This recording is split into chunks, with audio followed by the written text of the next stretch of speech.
When I was growing up and at the early beginning of my career in this job, there were some key persons in the NDC. If you talked about the NDC or the National Democratic Congress, you definitely have to mention. He rose through the ranks of the NDC governments, both under Jerry John Rawlings and in the Mills government, and even in the Mahama government. He has served in various portfolios. He has attempted to be flag bearer of the party in the past. He was unsuccessful, but he's been with the National Democratic Congress. With some 30 days to election 2024, we've invited this gentleman to have a conversation with him about national issues and even international issues, because he's held portfolios in that regard. My name is Umaru Sanda Amadu. You can call me the Cowboy Journalist, and you're welcome to Face to Face. I introduce my guest when we come back. My guest is a diplomat or someone in the diplomatic space, or once was in the diplomatic space. He's a politician. He's a former Minister of State. Honorable Ekwow Spio-Garbrah. You're welcome to Face to Face. Thank you. How are you doing? By God's good grace, very well. I always remember you as it's Spio time. I mean, I remember encountering you in Jerry Rawlings' house many years ago. I think it was 2012. And you said, what time is it? It's Spio's time. So anytime I hear your name, that's what comes to mind. That is true. How is this time? Is NDC's time. It's NDC's time. Yes. How has Spio been? Well, Spio has been pretty good, by God's grace, very well. And a few personal tragedies of different kinds. Wow. Deaths in the family. A niece died only last week. Uh-oh. Challenges of one kind or the other. On my farm, where we've been trying to practice some modest agriculture over the last 25 years, difficult to make any profits, no help from the public sector, the government, and prices of everything rising astronomically for all of us in Ghana, and equipment for farmers, very difficult to maintain. We are all struggling, all suffering. I think the Vice President would have a good slogan at this time.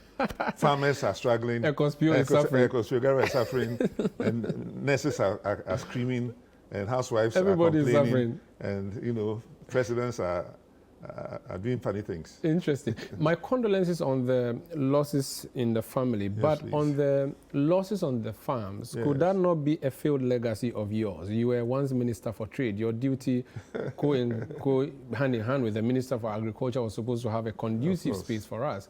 So you should be taking the blame for your own. Yeah, of course. Nobody can blame others for everything that happens to them. So I take some of the responsibility, as any leader should. But if you are living in an environment where you cannot tell what the price of any commodity will be from one day to the next, or from 1 year to the next, what kind of planning? Ask any of the financial institutions, all those who are involved in any kind of planning. If the Cocoa Marketing Board, which is one of the biggest agricultural sector institutions in Ghana, can be a bankrupt institution at a time when they should be able to raise $1.5 to $2 billion on the international markets. They are not able to raise any money at all. And then they come out, I think, in the newspapers to give the impression that they found some incredibly unique domestic way of raising funds, which nobody knows about. You can tell the fact that it's not just the farmer, because it's okay to blame me as a farmer, even though I don't farm as a profession. So that's one of the best rules of farming, that to succeed as a farmer, you must be living on the farm. So there are many weaknesses of anybody who does farming, which you can point out to simply by the fact that, as I said, I'm not living on my farm, and the workers there are not owners or part owners. So these are things that structurally makes farming difficult. But beyond that, there's the macro aspect of the farm operations, and people are in any kind of farming, whether it's, I have 3 crops, I have, I grow a lot of cassava, I grow pineapples, Why are you doing this? Where's your farm? Along the road to Winneba. Okay. So it's not too far from Accra. But farm gate prices, the inputs, the cost of, chemicals, agrochemicals, the cost of fertilizer, the cost of, weedicide, insecticide, these things are very expensive. Even just cutlasses, there's ordinary cutlasses for those, and even the tractor that you have, if you have one. That's why the NDC intends, through John Mama's program, to have a farm services company that will provide services to farmers. So before you start planning your farm season, and you know that you need the following kinds of inputs, you need tractors to help you with, plowing your land and harrowing and all that. you can go to the farm services company in your area and seek help with all kinds of funding and financing arrangements that NDC will put in place Doc, to make it easy for you, the farmer. Agric is a major sector for us as a country, Yes. and with what we saw in the early 80s, 81, 82, 83, and the challenges that came from there, we could have said never again. And Never again meaning never what? again should we go through the challenges in terms of agricultural challenges as we've gone through in the early 80s. Very We should true. have learnt a lot from there. Right. Yes, please. Your party has been the longest serving party, whether as military rule or democratic rule in this Correct. country. Many people would say the structural problems that we face with now are structural problems that you should have fixed at the foundation level. What do you say to that? Well, the Rawlings regime, of course, had a lot of, improvements in the processes of agriculture in terms of the president himself, if you remember, went and carried cocoa bags on his back. Rawlings, you mean? Rawlings. As a way of, letting ordinary Ghanaians understand that farming is not something that they should shun, and that even the head of state could get involved in the process of evacuating cocoa from the farms in those days when there were a lot of difficulties in the country as a whole. But the road networks that the NDC has put across throughout the country, electrification, which is all very important to farmers, not only for their individual farms, but for their children's education when they come back from school to read and write, the telecommunications infrastructure that we all put in place. I was part of the process of networking the whole country, even allowing farmers to see your radio and TV stations in their various respective regions. So the work of improving the livelihood of rural people and farm workers is a big subject. It cuts across all these sectors, as I said, in terms of infrastructure, roads, equipment, financing and funding. And so NDC did its part. NPP may also have done its part at different stages. But as I say, the structural problems are not just Ghanaian only. It's all over the African region. But as a former ambassador to the United States, let me share what America does for its farmers. Okay. First of all, America may be the world's largest producer of most agricultural produce. But remember that they had free labor for almost 300 years through African slave labor being supplied to their farms. Remember also that they had free land by way of the fact that they just chased the Indians out of their reservations and took over the land. Now, if we go back to our basic economics of land, labor, and capital, and then maybe technology being the main ingredients of any economic activity, and a group of people, that's a whole country, get their land almost free, their labor almost free, it doesn't surprise us that today the United States has only 2% of its population in agriculture, but is able to produce enough for all the 98% and for a lot of the rest of the world, just because of that historical injustice and that structure. And so if you come back to Ghana, you find similar scenarios as well. Your successors in government introduced what they call planting for food and jobs. Many slogans. They've also, at the Trade Ministry, introduced a number of policies. They said, for instance, they were going to move us from taxation to production. Correct. They said they are doing one district, one warehouse. They are doing one district, one factory. Yes. All these plans Slogans. that they had, these policies that they sold to us, Yes. how come they have not fixed our agricultural and production problems or trade problems? It's easy to make these statements, but when your fundamental philosophy as a party is negative in terms of, especially the achievements of others, so you don't want to acknowledge anybody's achievement, you do not even mention anything that happened before 2017. In almost all government documents, if you go to any event, like Ghana started its life in 2017 because the incumbent government does not want to appreciate things other governments did. So if you start with that, you have a problem. So you see a Commander Sugar Factory, agriculture, under my ministry. You left that which behind. we built, constructed, sugar cane was crushed, brown sugar was produced. Under my supervision, hundreds and thousands of farmers were bringing their sugar cane to Commander in trucks, were being paid to incentivize them to buy more, to bring more. But you decide that you don't want to have anything to do with that particular factory just because if it succeeds, then it gives, in their opinion, credit to another political party. So you leave it to rot. And that's the only factory they left to rot. If you're old enough, you know about the Nkrumah regime. When the Nkrumah regime was also overthrown by the same people and their fathers and grandfathers, They also left most of Nkrumah's factories, this time factories, to rot just because they didn't want to give the slightest credit to Nkrumah as a good leader, which now all young people in Ghana know that of all the leaders that we've had, including the president, head of state, Nkrumah was the best of them all. One, apart from his vision for himself, for Africa, he was also not a thief. He didn't steal anything. Not one single shoe or single pen of Ghana was found with him and his family. I mean, all the land that, all the bungalows he lived in or state houses, never were in his house, or in his name or his family name. He just came to serve. And he had nothing for himself or his family. That's the record of Kwame Nkrumah. And then I found President Rawlings also attempting to live up to a similar example. That's what I told you about his cocoa carrying experience. And then Professor Mills, also very selfless, good public servant, also trying to live. You always have to try to live up to that example. And President Mahama tried to do the same. But when it comes to the NPP time, if the difference between NPP and NDC, which is very, very important for our audiences to appreciate, is that NDC, and this using this Nkrumahist line of thinking, leftist. Well, they'll say we are left of center, social democrats.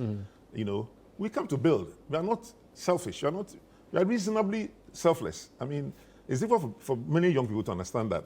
But we're reasonably selfless, not trying to do things for ourselves, but for our community and our society when we get the opportunity. So we come to serve as selflessly as possible.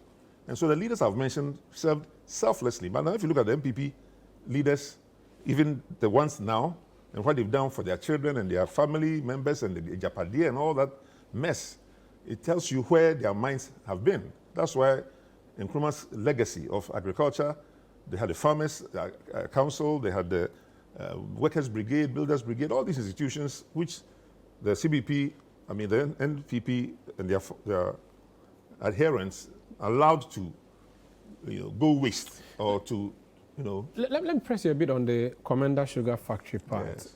The argument is made that it started it was with a faulty start, and that's why we are where we are now. And that when you were there, you imported sugar and came to process it here to make you happy, and that there were no outgrowers, there was no raw material for running the factory, and that is why. With due respect, didn't your team come to the factory on the day of the commissioning? Yes, we did. Didn't you see the factory working? The government currently says that it was not a sustainable enterprise that you left behind. That's why they are struggling. They have to create any reason to, explain why they just don't want to let the factory run. For example, the hospital. Let's change, just briefly, move to another sector. Let's say the UGMC, the University of Ghana Medical Center, which was built, pristine, like state of the art.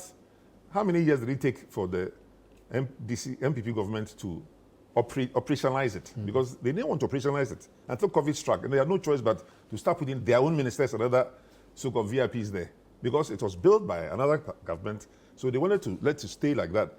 I think Captain Smart and other people have been to places, a whole fisheries university in the central region, which people have never heard about. I hope you have heard about it. I hope your cameras have also captured scenes there.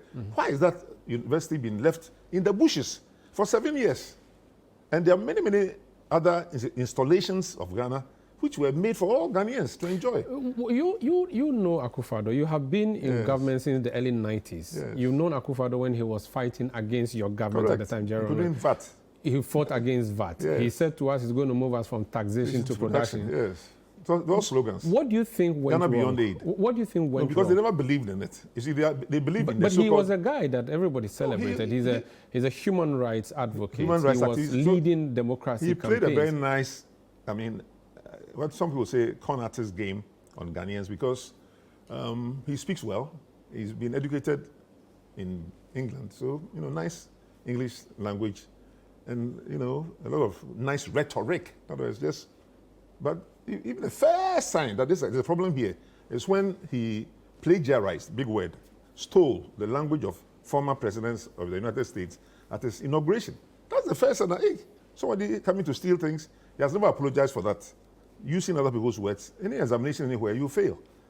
And he has problems with his examinations in the past. I have no idea. So research it. I don't want to get into too much personal stuff. But yes, So plagiarism of other president's speeches, which sounded as if they were his own until they came out and we saw that, oh, these were not his own ideas.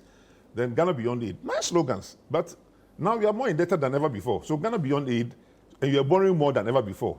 So how could you have a policy of Ghana Beyond Aid, then let your finance minister, who was benefiting from every bond issue that was made under his tenure, and also then saw bankruptcy to the point where, pensioners could not be paid their pensions, and people have just died recently, including my good friend, Dr. Ajekum Ado of Kama, who made a video, well, he was televised, talking about how his life had been messed up. And many other people, many pensioners, he claimed that over 700 of those pensioners have died. Yeah.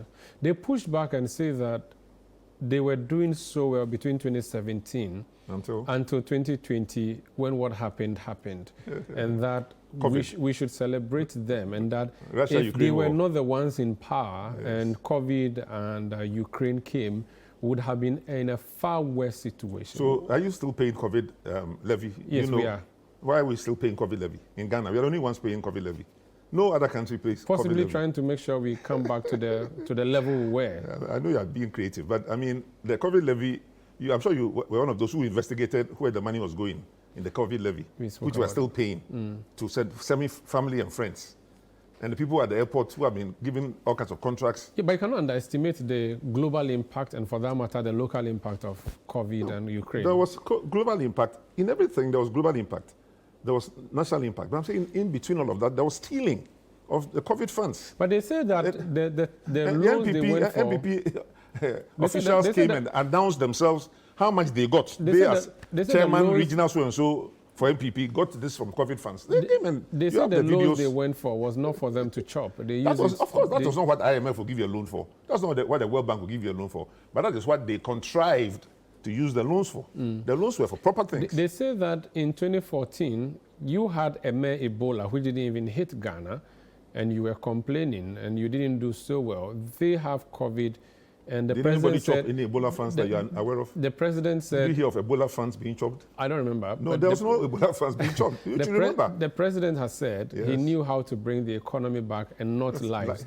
And they say that so far they're doing a good job at that. That's why the vice president, who wants to be the president of Ghana, what do you say? When the fundamentals are weak, the exchange rate will expose you, right? That's the vice president's They say the rate at policy. of depreciation now is not the same as the rate it was at your time. When we left office, it was 4 cedis to $1, and now it's 17 pushing on 18. And so what depreciation rate are they talking about?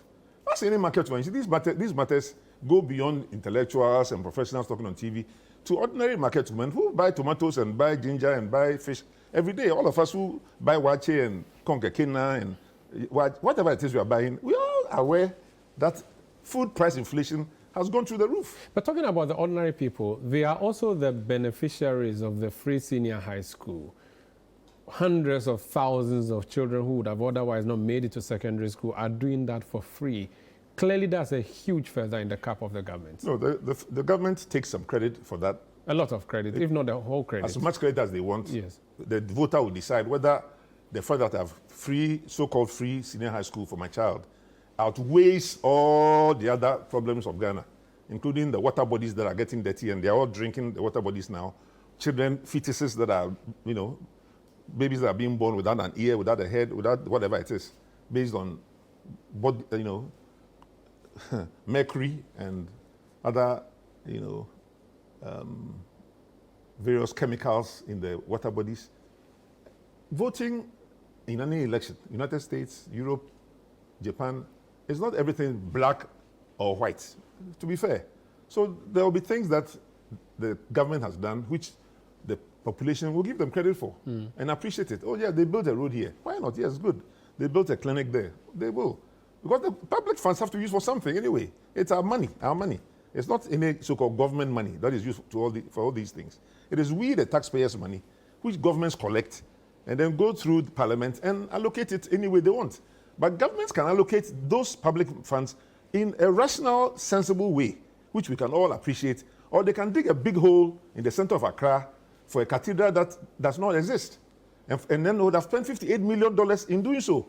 the biggest hole in the ground, which should be a national tourist attraction or international tourist attraction, currently is there for all to see as an example of a man's alleged vow to God. In my church, Action Chapel, only this past Sunday, the message was about vows. They didn't know I was going to come on this television program. It was about your vows.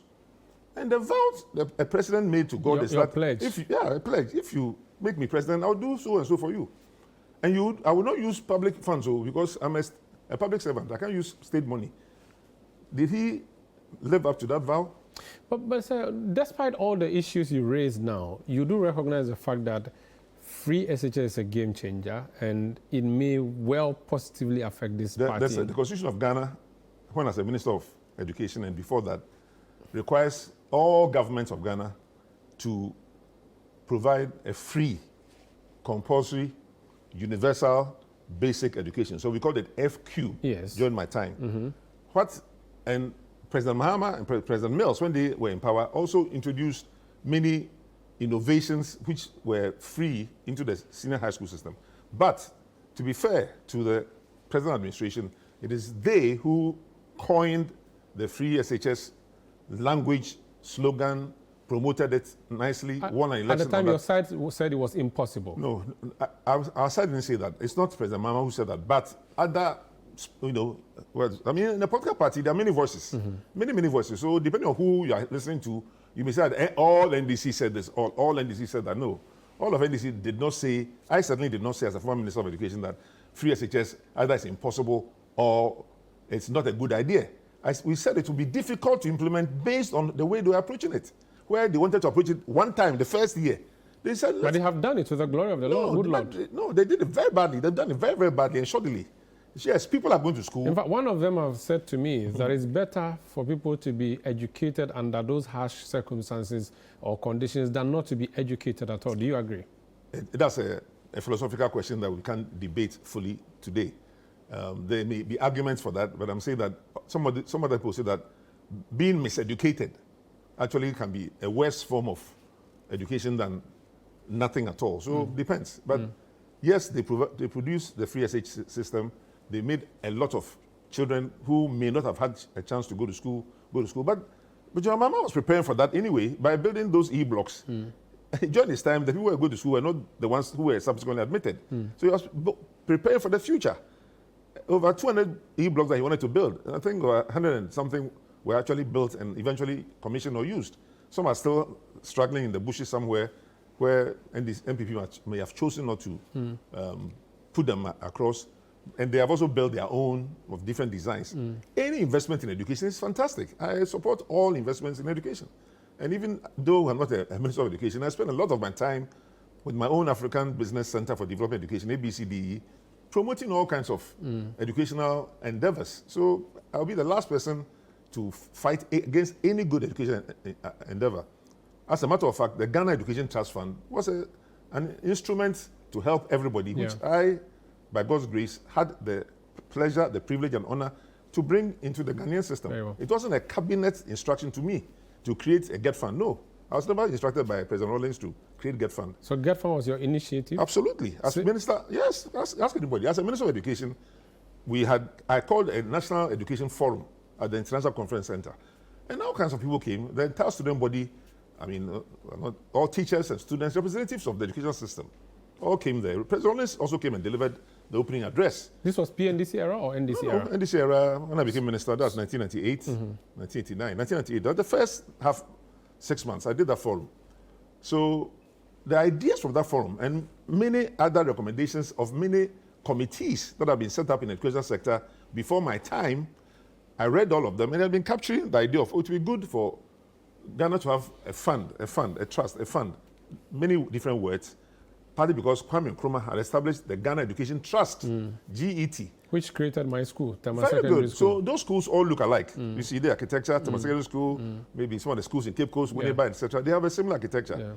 Accra Girls. So those are the Ghana Education Trust schools. Okay. But since Nkrumah's time, there have been no other So fund. you did then the GET Fund, which is what we have today now. Which exists today. But then this government has collateralized the resources of the fund, which should come straight to education and giving it to a Chinese, Very well. based on a Chinese loan. This is Face to Face on Channel 1 television. My name is Umaru, Sanda. My guest is Ekwow Spio-Garbrah. In fact, he was ambassador to the United States. It's election night in America. I'll ask him who his money is on when we come back. Plus, when it comes to it, what is the difference between Dr. Bawumia on the one side and John Mahama on the one side? Why should Ghanaians choose which of the two? I'll ask him that question. Please stay with us. Yeah, welcome back. This is Face to Face on Channel 1 television. My name is Umaru, Sanda. Amadu. My guest is Ekwow Spio-Garbrah. We've talked briefly about some of the things that they've done in the past under the Rawlings government and even under the John Mahama government, and I mean the NDC. Now we are looking at December 7th, some 30 days to the election.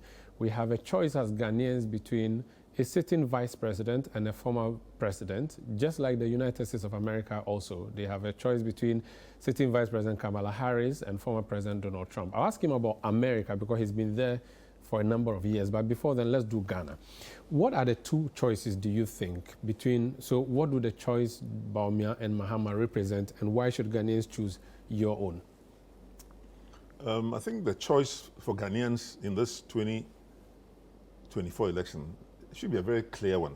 And I'm saying that it's not only about the persons that you've mentioned, but the traditions that they belong to. That's why I had to go back to Kwame Nkrumah's era and to point out to those who may not have that long-term historical perspective that the NPP in general have not come to power to favor the people's needs and requirements. They've come in general to look for their own personal, goals, ambition, satisfaction, wealth, and greed. So there's a lot of that amongst them. The factors we can't get into today fully.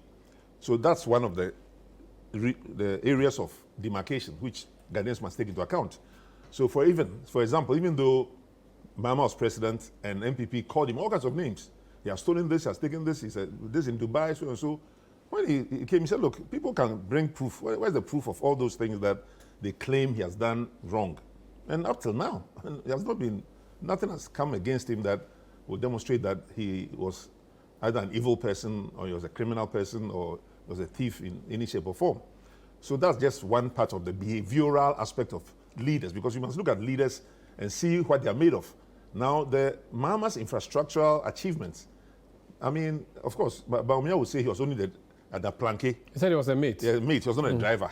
So you can't. Which is true. So you can't blame him for the accidents that the car his boss has been driving has had all over the place. So many accidents. They are hitting things left, right, and center. Fine. It's his boss that is responsible for it. But his boss chose him specifically and maneuvered him into that office against the tradition or the flow of the politics of their own party. For example, that Alan Kyerematen was the high apparent based on Akufo-Addo's own promise to him in the 2009 or so elections in MPP, where Kyerematen could have stood his ground and gone for a second round and all that, and he pulled back, believing that he's given his senior brother the chance to go, and when the next opportunity comes, then he will go. And that is what has led to that friction, or that, not just friction, but the severance of the party, the breakup in some people. But is that not similar in your own case in so many ways? You were the heir apparent after Atta Mills. I haven't broken up from my party. but you haven't been given the torch of the party. You're not a torch bearer. Yeah, because I believe in Mahama's leadership. I'm the only person who has had the opportunity to work with President Mahama at 3 different levels in his professional career. Once I was his boss as his minister. Then next I was at par with him as cabinet minister. Colleague cabinet ministers. And then I also agreed and accepted to work under him as a minister. So that tells you the nature of the relationship that we have. We have mutual respect for each other. And I respect him as somebody who, even though I wanted to be president at that time, he was a better candidate. And the party chose him. And I've respected it, and I've supported him, and I'm supporting him now. You are supporting him, are you? Of course, otherwise why am I here? We don't. So many would say, we don't see Ekwow Spio-Garbrah on the campaign trail. You see me here. It's not the campaign. People think everybody must be on the campaign trail. No, the NDC has broken the campaign into a number of critical and specific areas. So the President Mahama has a campaign team that he moves around with. Then Nana Jane, the running mate, also has a campaign team that she moves around with. Then the chairman, Asidu Nketia, has a campaign team that moves around with him. And then former chairman, Asidu Nketia, and then a few other people also have little campaigns that they have. Then, of course, the parliamentarians have also their campaigns that they run. Which one are you running? But I'm running the media. I'm part of the media team, if you like. Okay. So I'm here partly because I'm part of the media. So you're projecting the... So... You are looking at people's strengths. Those who are in charge of security. You don't want them to come and be parading their guns or armory in this place. So they are playing that part. So they are part of organization. So they're organizing things from behind the scene. So you're part of the team that is working to get Mahama elected. Absolutely. Does he seek your views? How often do you hear from John Mahama where he wants to know, you have been trade minister before. I'm thinking of ABCD, for instance, the 24-hour economy. What's your view on 24-hour economy? My view is that one of the best ideas that ever came out of the NDC is the 24-hour economy. NPP says it's not clear. You are just brandishing a They will say slogan. that because their slogans have not worked. You yourself said one district, one factory is only partially successful because they used other people's factories and presented them as their factories. One village, one dam. The dams are not nowhere to be seen. The northern sector, who were expecting dams, some of the chiefs have come and been very angry that the dams that they dug were just holes in the ground, you know, that have been filled by mosquitoes and by other insects. But going back to the Mahama administration, he's able to reach out to many of us, not just me. It's not a personal type of, relationship or wisdom sharing. He listens widely to a wide range of ideas, and we have a campaign team of very smart and capable people, and who give him and the campaign a wide range of advice on almost all the critical subjects. He's highly interactive. So he's met with the energy sector group, he's met with fintech companies, he's met with diplomatic missions representing different countries.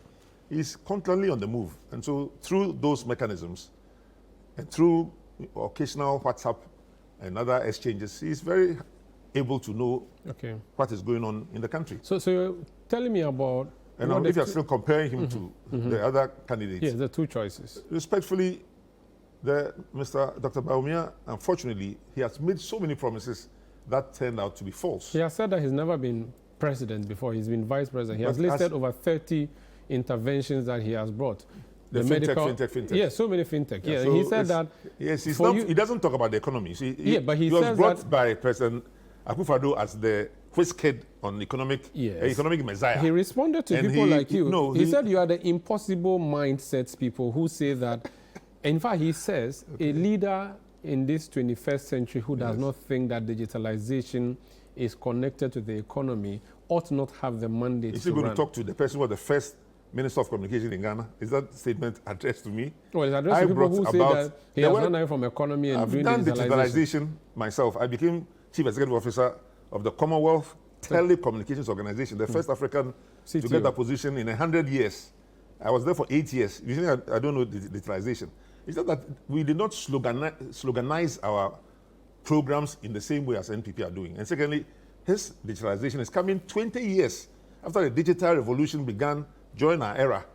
I was the first to give licenses to many, TV and radio stations in those days. As the first chairman of the National Communication Authority, first chairman, I could have given 30 licenses to myself and my family and kept them in a box, waited for 20 years and made money from it. And that's what I'm saying. That mindset is not what the NDC stands for. We are not there to steal the public purse. The president of Ghana said, I'll protect the public purse. With Mr. Dr. Bawumia next to him. Have they protected the public purse? They've looted the public purse. That's what they've done, looted. Everywhere they steal anything they can Bawumia said he's never been president, which is true. No, we know all of that. And he will never be president if he continues like that. Why? Well, his own party should make him president if they can. They will not make him president this time. And if they go to another election in that party, well, if Alan Chamati wants to come back, I don't know. The other people standing by, coming. He's the flag bearer of the party now. He's a leader. But he's not going to win this election. And I don't know what his career plans are. So let's see how. What do you mean by his career plan? I don't know. He's flag bearer of the NPP. He's going into the election and saying that they have done so well as NPP. I'm certain that. And he has listed over 30 things that he has done in the digital space. Why doesn't he talk about the economy? The economy is what Ghanaians are interested in. He says that digitalization is what drives mobile phone. He says it's what drives the economy. No, I know the relationship between digitalization and the Yes. economy, but I'm saying that if the economy, the fundamentals are weak, that's what he's saying. If the fundamentals are weak, the exchange rate will expose you. That is his famous quote.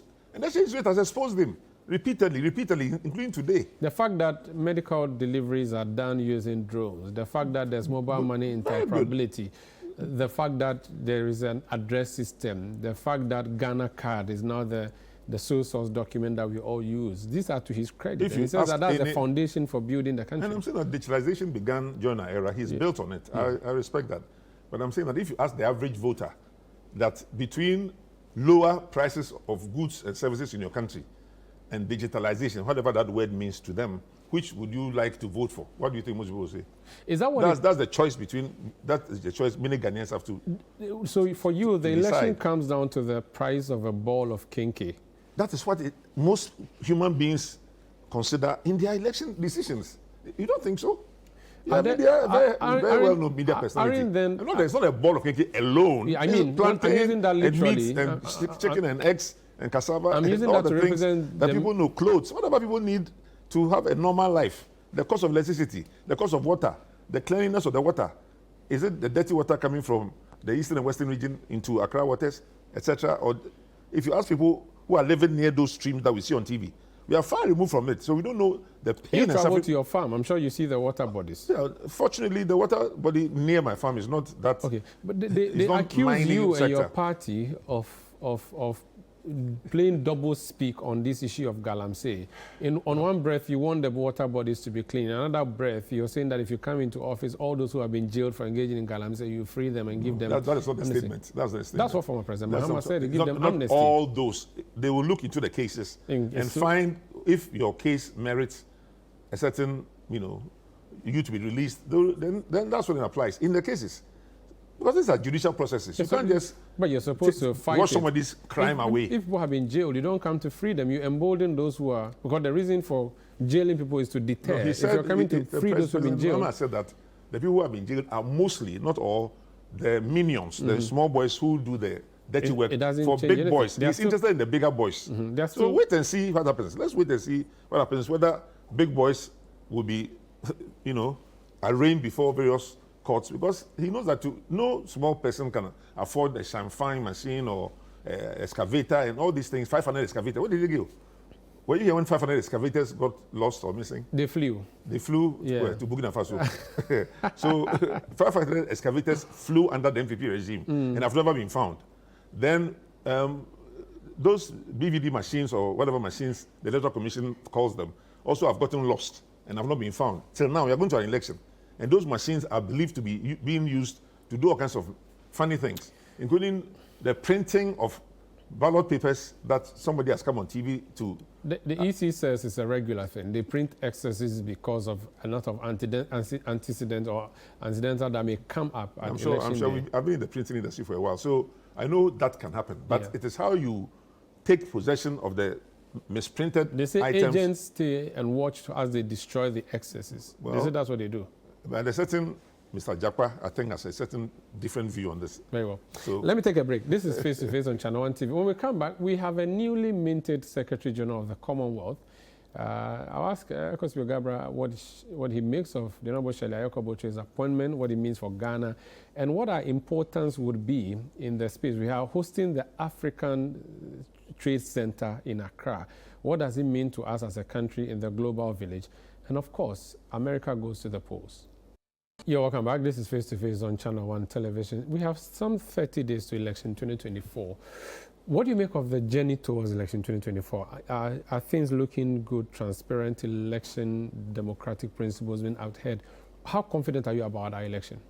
Well, I'm confident that Ghanaians would like to elect the person and the parties who they now know, based on experience, will do the best for them. And at this time, I believe that most Ghanaians, not all obviously, but majority of Ghanaians, more than the 50% needed to cross the threshold, will vote for John Mahama as their president and will vote for a parliamentary candidate from the NDC in most constituencies. But NDC does not, with all the best of expectations, does not expect to get more than 200, elected officials. So it's in the 170s, 180s, and 190s, depending on people's projections and how hard we all campaign between now and then. But we know that the technique of NPP generally is to use misinformation as one of the ingredients, to use money to confuse people, to buy their consciences, and then also to use the military and law enforcement and security agencies to threaten people, to move them around, and also to disqualify people using all kinds of the techniques of voter registration. 200,000 names were discovered by NDC as having been put in the wrong places in the voter register. So they may be in the register all right, but if you go to your constituency, your name is not there. Constituency, your name has been taken 500 miles away to another constituency. How will such, deliberate, obvious manipulations work well for democracy in the election period? So that's what gives us cause for some worry. But as to the fact that Ghanaians as a whole are peace-loving and, demanding of justice from their leaders, I think that's what most Ghanaians will expect, that they should be able to vote freely and fairly, be able to either go home or stay at the polling station, see to the counting of the ballot boxes, not to be intimidated. People should not come with their faces covered. So I'm hoping that the IGP and other security officials would issue instructions that those who will be given responsibility for security work during the elections should not attempt to cover their faces. And the ordinary people will have to deal with some of them if they choose to go through that method. Number two, their physical identities. They should have name tags that are big and bold on their chest and even on their back. So we know your name. Even if you have turned your back, you fired a gun in the wrong place, people should know you when you're running away. These, very small but important measures will help to prevent misbehavior.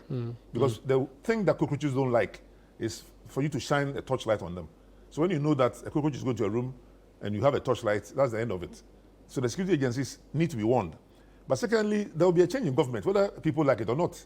And any new government, and it will be an NDC government, will not take lightly the crimes that may have been committed or may be committed by anybody in the electioneering period. So the Election Commissioner and her staff are put on notice. The military and the law enforcement agencies are all put on notice. We want a peaceful election in Ghana, and we are going to hold everybody accountable. You see, the United States, there was this demonstration in favor of Trump afterwards. But the law grinds slowly, but they caught them up. Over 100 of them are serving various terms in jail, slowly.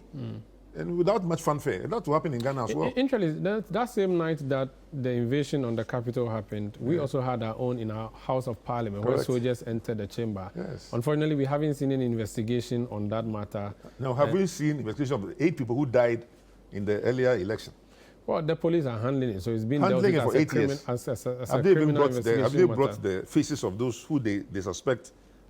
It's for 4 years. It's 2020, so it's for 4 years. Is that not long enough in any police investigation? Well, so they have no intention to bring anybody to justice. Just as is going on right now. You know what is happening in the judiciary. You know what is happening, in the system. Many investigations never find, all the 100 cases of people doing all kinds of things, all kinds of accusations against the MPP. Very few have come to justice. And the president has almost always covered his appointees with all kinds of language, letters, emails, whatever. And the IGP and other officials don't seem to want to go where the president has told them, don't go there. It's election night in America. Yes, sir. The Democrats going against the Republicans, Donald Trump coming against Kamala Harris. Yes. Who's your money on? As someone who's lived there before, my money is on the peace and tranquility and prosperity of the United States, where I lived for many years, where I worked for many years, and where I have family and friends over there. So I wish them well. But in terms of the actual elections, it's very tight, it's very close. It's a surprise to many people that Donald Trump, who has been a president before, but who misconducted himself in many, many ways while he was president, should have such support. But that tells you how human beings evaluate their leaders, even in the United States. And so you would expect Kamala Harris to have been far ahead. It was good that the Democrats replaced Biden when it was obvious that he couldn't make it. And I sent out a Facebook message the very night of that debate and said, oh, Biden should step aside. And he did after a few weeks. Now, Kamala Harris is a good candidate in terms of her background and her posture and the kind of America that she wants to build, an inclusive America, not a divided America. Trump's strength, I must admit, has to be with his claim that he will make America great again, and the economic policies that he may put in place when he becomes president. And so I always have admired Trump from only one point of view, that notwithstanding his braggadocio and his, braggart type behavior, he was humble enough to go to North Korea to make peace with a potential adversary. Yeah. So America doesn't have to go to war. He was humble enough to be friendly. They prevented wars from happening. To talk to Putin in Russia, just to have peace, for America to be great again. Yeah. So that's the part of him that is very, encouraging. And of course, I don't agree with his anti-international organization posture. He didn't support the United Nations and the World Trade Organization and all these bodies that I have always been an internationalist for. So we have our differences. But on that part, I hope that Kamala Harris wins the election. We are going to sign out now, but we recently had our own Foreign Affairs Minister, Ekwow, being named the Secretary General of the Commonwealth. Yes. We have the Africa Trade Center here in Accra. How significant do you think these two major events are going to put Ghana in the global limelight? Well, the next government of Ghana is going to have a very, very, very big challenge in terms of how to manage the economy and how to get international support. Ghana is a very small country. In the global system. Africa as a whole is only worth 2% of global trade, global capital flows, and global anything. So if Ghana is to get out of our current financial difficulties, international financial relationships are going to be very critical. And having a friendly person, if she chooses to be friendly, which I hope she will, because first of all a Ghanaian, I hope, before she becomes a Common Secretary General. That's Ekwow, who I know quite well. And I wish her well. Okay. I sent a message of congratulations to her when she got elected. I think she's following some of the footsteps of those like us who have also served the Commonwealth in the past very creditably. And I'm sure she should be successful. But it requires her cooperating with what may and will turn out to be a non-NPP government in the government of Ghana under John Mahama. And all of us will be happy to work with her. Ekwow, if she plays her cards well. Ekwow Spio-Garbrah, thank you so much for joining us on Face to Face. Thank you too. And that's how we end tonight's edition of the show. My name is Umaru, Sanda, Amadu, the Cowboy Journalist. We'll be back next week on Channel 1 TV with Face to Face. Stay with us.